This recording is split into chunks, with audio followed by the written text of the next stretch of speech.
ایک بار کا ذکر ہے کہ ایک گھنے اور پراسرار جنگل کے بیچوں بیچ ایک سنہری جنگل آباد تھا۔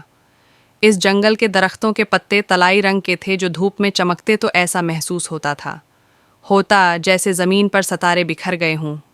اس جنگل کے کنارے ایک قدیم قلعہ تسنہری جنگل کی کہانی سنہری جنگل کے کنارے ایک چھوٹے سے گاؤں میں رہنے والا زین اپنی زندگی کے معمولات سے تھک چکا تھا۔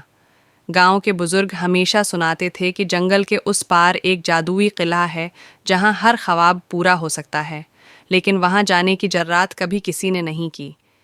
ایک دن زین نے فیصلہ کیا کہ وہ اس راز سے پردہ اٹھائے گا۔ سورج کی پہلی کرن کے ساتھ وہ اپنے سفر پر روانہ ہوا۔ سنہری درختوں کی روشنی میں چلتے ہوئے زین کو ایک عجیب سی خوشبو محسوس ہوئی جو اسے قلعے کی جانب کھینچ رہی تھی۔ راستے میں اس نے جنگل کے پراسرار جانور دیکھے جو نہ اسے نقصان پہنچاتے تھے اور نہ ہی راستہ روک رہے تھے۔ کئی گھنٹوں کی مسافت کے بعد زین قلعے کے دروازے تک پہنچا۔ قلعہ کسی جادوئی کتاب کی کہانی سے نکلا ہوا لگ رہا تھا۔ جیسے ہی زین نے دروازے کو چھوا، وہ خود بخود کھل گیا۔ اندر قدم رکھتے ہی قلعے کی دیواروں پر روشنی کی لہریں دوڑ گئیں، جیسے وہ زین کا انتظار کر رہی ہوں۔ قلعے کے اندر ایک بوڑھا آدمی زین کا انتظار کر رہا تھا۔ اس نے زین سے کہا، یہ قلعہ ہر اس شخص کے لیے کھلتا ہے جو دل میں خالص خواہش لے کر آتا ہے۔ بتاؤ، تمہاری خواہش کیا ہے؟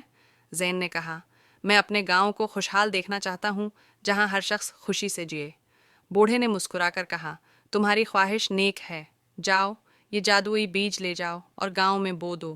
یہ جنگل اور قلعہ تمہارے خوابوں کی حفاظت کریں گے۔ زین بیج لے کر گاؤں واپس آیا اور اسے گاؤں کے بیچوں بیچ بو دیا۔ کچھ دنوں بعد وہاں ایک درخت اگا جو کبھی ختم نہ ہونے والے پھل دیتا تھا اور ہر شخص کی ضرورت پوری کرتا تھا۔ گاؤں خوشحال ہو گیا اور زین کا خواب پورا ہوا۔ سنہری جنگل اور جادوئی قلعے کی کہانی گاؤں والوں کی زبانی نسل در نسل منتقل ہوتی رہی اور زین کا نام ہمیشہ یاد رکھا گیا۔